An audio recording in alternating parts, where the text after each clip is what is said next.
Let's talk about what's going on in the tech world, because first of all, the iPad 3 is all the buzz, but there's a lot of other stuff going on these days. Todd Haselton is with us right now, senior editor at Techno Buffalo. We love you guys. Follow them on Twitter at Techno Buffalo. Okay, before we get to the iPad 3, sure. What do you got in your hands? This is the new Galaxy Note 10.1 from Samsung. It was announced last week in Barcelona. We were there on the show floor.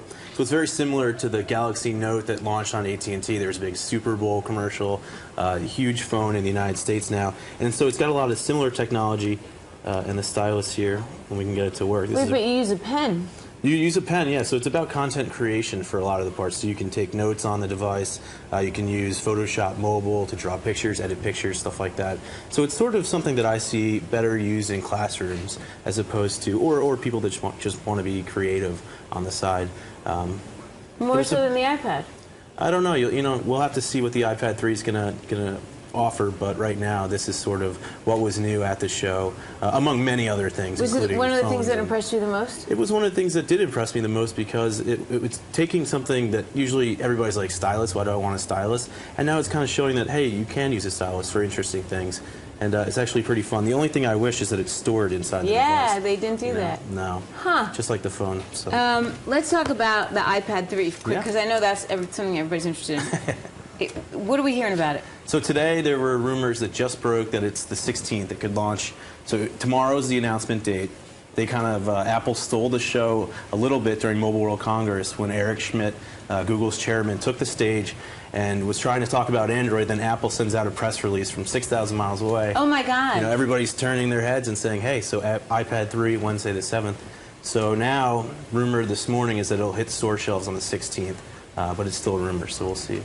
Totally did that on purpose, right? Yeah. And I know we're hearing better screen, things like that, but pretty much same product.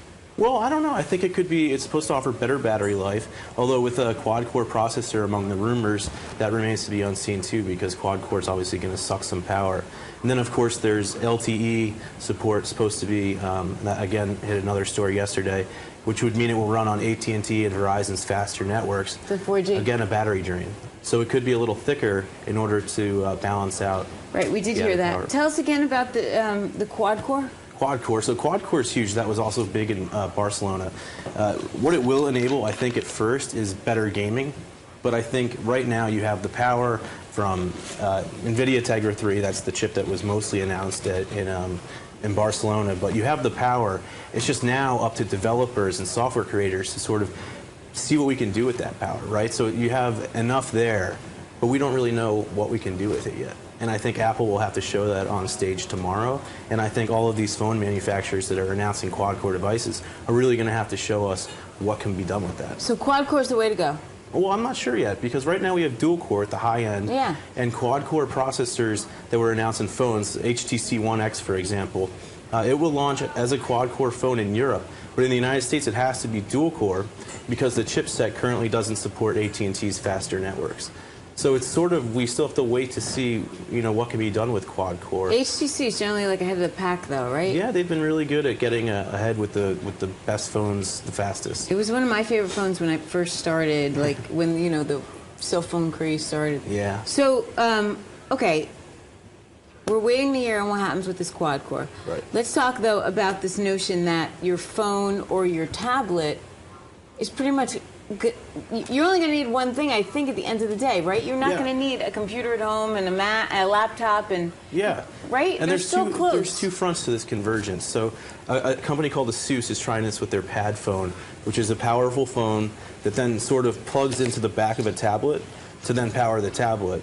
And then you can plug the tablet into a keyboard to create a laptop. So that's kind of interesting new way to do it. But then you have Microsoft's Windows 8 operating system, which has a beautiful tablet interface, easy to use, sort of going after the way Apple does things, where you don't have to think too much to get what you need. But then you can plug in two monitors, get the full desktop experience, something that we haven't seen before either. So you get power and ease of use depending on where you need it. Because it's the power that you were missing with the iPad, right? Because I've seen people with iPads and keyboards, it looks like a little laptop. Right. But you're not getting a full desktop experience. And so what Microsoft's trying to do is give you that tablet experience, and then the option to plug in monitors and a mouse and a keyboard, and then use it as you would sort of Windows 7 right now with the full desktop computing experience. What were some of your favorite phones? My favorite phone, I would say the One X from HTC because it's so powerful. Unfortunately, it'll come a little less powerful when it lands on AT&T. Yeah. There's also the LG Optimus 4X HD, another quad-core phone, really beautiful display, really nice phone. Nokia's Lumia 900, we already know that's coming to AT&T in the United States. They announced that at CES this year. But it's a huge announcement for Europe because all of a sudden now they have their own flagship product, and Nokia has always been pretty huge in the European market. Do all these phones trump the iPhone? That's up to the user, I think. You know, right now I carry an iPhone, but I also carry an Android device from time to time. In Barcelona, it was great to have an Android phone because I was able to star places on Google Maps, and it was easier to get around, something my iPhone couldn't do. And especially when you get into these faster data networks, the iPhone doesn't support them yet. So it's what the consumer wants. If you want these AT&T or Verizon's LTE I think there's networks, so much unknown out there, though. Like, I don't know really the difference between the Droid and the iPhone. Yeah. I mean, it's really about playing with devices and Yeah. consumers seeing to find out what they want. But as you get more powerful, I think we'll see the reliance fall on developers. And so consumers will start to see, hey, I can do this with my phone because developers are saying, you know, we have the power and this is where you can go. So what's the next big thing to look for?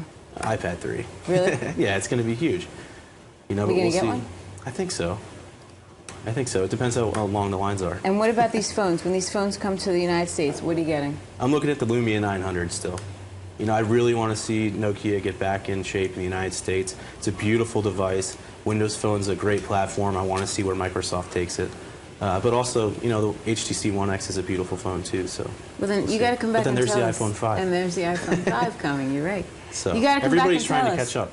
catch up. Okay. To Apple. Yeah, yeah. They're all Interesting. trying to sort of pre-plan what Apple's going to have and sort of get their devices out first so that people are talking. Apple still wins at the end of the day, though, no? I think so. When Yeah. Apple talks, people listen. Seems to be, right? Yeah. You know, I heard the other day that Ferrari is putting their new one out in white because of Apple products. There you go.